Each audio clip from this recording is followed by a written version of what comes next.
Video like जरूर कर लीजिए और ऐसे वीडियो लगातार फ्री में पाने के लिए चैनल को तुरंत सब्सक्राइब कर लीजिए और बेल आइकन को जरूर टैप कर लीजिए ताकि आगे भी सारे वीडियो आपको मिलते रहे। यूट्यूब में फॉलो करते हैं तो प्लीज ये वाला फ्री टेलीग्राम चैनल जरूर ज्वाइन कर लीजिएगा। सारे नोटिफिकेशन सारे अपडेट यहीं पे आते हैं, ध्यान रखिए। नमस्कार साथियों, स्वागत है आप सभी का स्टडी फॉर सिविल सर्विसेज में। ये टॉपिक है हमारा मॉडर्न इंडिया का, जो इम्पोर्टेंट प्रीवियस ईयर क्वेश्चंस हैं या जो इम्पोर्टेंट फैक्ट्स हैं उनको हम पढ़ रहे हैं और जल्दी ही हमारा मॉडर्न इंडिया समाप्त हो जाएगा। तो चलिए बिना किसी देरी के इसको आगे बढ़ाते हैं और देखते हैं महत्वपूर्ण चीज़ें जो पेपर में पूछी गई हैं। देखिए, जवाहरलाल नेहरू तक हमने पढ़ लिया था, अब यह आगे बढ़ेंगे। भारत के प्रथम गैर कांग्रेसी प्रधानमंत्री जनता पार्टी के मोरारजी देसाई थे, जो 24 मार्च 1977 को इस पद पर नियुक्त हुए। उन्होंने गुजरात के सूरत संसदीय क्षेत्र का प्रतिनिधित्व किया, याद रखना। भारत के भूतपूर्व प्रधानमंत्री स्वर्गीय चौधरी चरण सिंह की स्मृति में प्रतिवर्ष 23 दिसंबर को कृषक दिवस मनाया जाता है, याद रखना। प्रथम अखिल भारतीय समाजवादी युवा कांग्रेस कलकत्ता में 27 दिसंबर 1928 को संपन्न हुई। इस कांग्रेस की अध्यक्षता पंडित जवाहरलाल नेहरू ने की। आगे बढ़ते हैं। अलीपुर सेंट्रल जेल कोलकाता में स्थित है, इसकी स्थापना 1910 में की गई। हैदराबाद रियासत में सैनिक कार्रवाई के दौरान ऑपरेशन पोलो चलाया गया, ध्यान रखना। यह ऑपरेशन 13 से 18 सितंबर 1948 के मध्य चलाया गया था। पश्चिम बंगाल राज्य का सचिवालय भवन राइस बिल्डिंग के नाम से जाना जाता है, ध्यान रखना। ठीक, अगला पॉइंट देखो।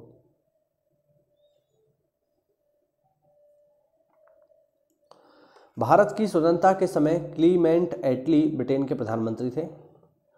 इस दौरान ब्रिटेन में लेबर पार्टी की सत्ता थी। ब्रिटेन के प्रधानमंत्री एटली ने 20 फरवरी 1947 को हाउस ऑफ कॉमन्स में यह घोषणा की कि अंग्रेज जून 1948 से पहले ही उत्तरदायी लोगों को सत्ता सौंप करके भारत छोड़ देंगे। उन्होंने ही कहा था कि ब्रिटिश सरकार भारत के विभाजन के लिए उत्तरदायी नहीं है।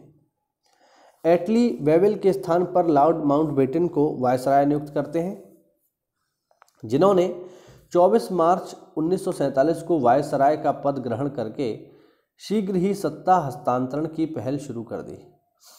B.R. अम्बेडकर ने इंडिपेंडेंट लेबर पार्टी का गठन किया था। उन्होंने 1945 में peoples education society of India की स्थापना भी की। आगे देखो। माउंटबेटन योजना आई है 3 जून 1947 को। माउंटबेटन योजना के अनुरूप ब्रिटिश संसद द्वारा 18 जुलाई 1947 को भारतीय स्वतंत्रता अधिनियम पारित किया गया, जिसमें भारत और पाकिस्तान नामक 2 डोमिनियन स्टेट्स की स्थापना के लिए 15 अगस्त की तिथि निश्चित की गई। अब जो यहाँ पे शब्द आया ना डोमिनियन स्टेट, इसे आप समझ लो। डोमिनियन स्टेट जिसे हिंदी में कहते हैं औपनिवेशिक राज्य, क्या होता है?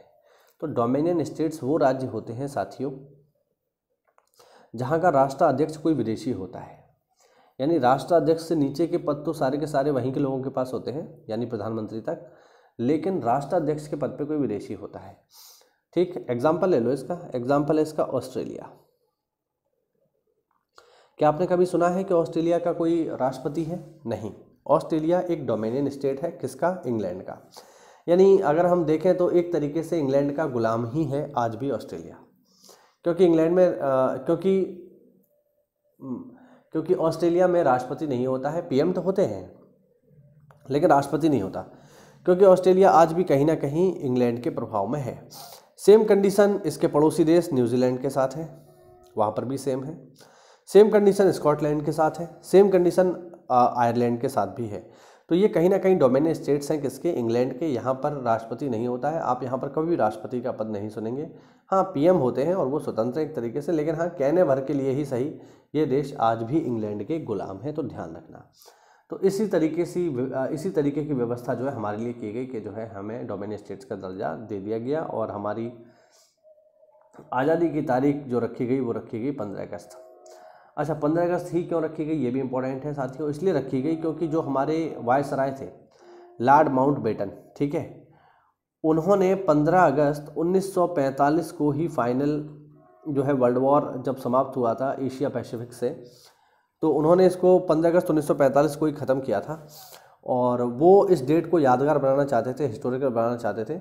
इसीलिए जो है 15 अगस्त 1947 को उन्होंने हमें आज़ाद करने की घोषणा की।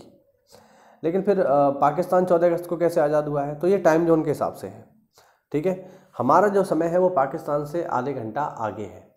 यानी आज़ादी तो हमें कब मिली, आज़ादी साथियों हमें मिली है रात्रि में, ठीक है। आज़ादी हमें कब मिली है, 15 अगस्त 1947 को रात 12 बज के, मतलब इसको इस तरीके से लिखेंगे 00:01 पे, इतने बजे हमें मिली है। 0 मतलब 12, रात के 12, ठीक है। इस तरीके से मिली है। अब हमें तो मिल गई, लेकिन चूँकि पाकिस्तान का समय हमसे आधे घंटे पीछे है, हमारा समय आधे घंटे आगे है, तो जब हमारे यहाँ बज रहे थे रात के 12, उस समय बज रहे थे पाकिस्तान में रात के 11:31 या 11:30 कह लो।